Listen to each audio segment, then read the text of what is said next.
Et le profil d'Issa Diop, bien entendu, c'est un profil qui était intéressant. Celui qui dit le contraire, sportivement, je parle. Donc j'ai pris mes informations, j'ai bien entendu, je savais ce qui s'était passé auparavant, ce qui avait été dit. Et donc j'ai voulu l'écouter aussi. Et en parlant avec lui, je l'ai trouvé très sincère et très honnête. Parce que lui, ce qu'il voulait surtout pas, c'est être un opportuniste. C'est d'avoir dit quand il était plus jeune qu'il voulait jouer pour la France. Il n'a jamais dit qu'il était contre le Maroc ou qu'il n'aimait pas le Maroc. Il aime ces trois pays. C'est un trinational, donc il aime les trois pays.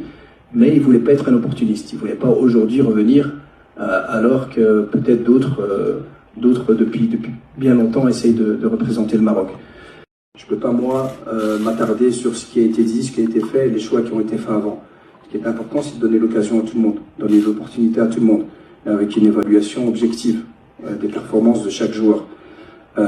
Et aujourd'hui, ben voilà, on s'est rendu compte que ceux qu'on a appelés, en l'occurrence Rabia, performait dans son club et performe depuis un petit temps. Et dans un poste, ce qu'il faut aussi savoir, c'est qu'on a un projet de jeu différent. On a une identité de jeu différente où on va sûrement jouer avec deux milieux de terrain, avec 2-6, ce qui donne plus de possibilités. C'est un profil de joueur intéressant parce que c'est un profil qui joue très très bien sous pression. C'est un profil de joueur qui, et c'est ce qu'on recherche, des joueurs, deux milieux de terrain dynamiques, deux milieux de terrain qui sont proches l'un de l'autre et qui n'ont pas peur balle au pied. Et voilà. Donc il mérite sa sélection, ce sera à lui à prouver qu'il pourra rester plus longtemps avec nous.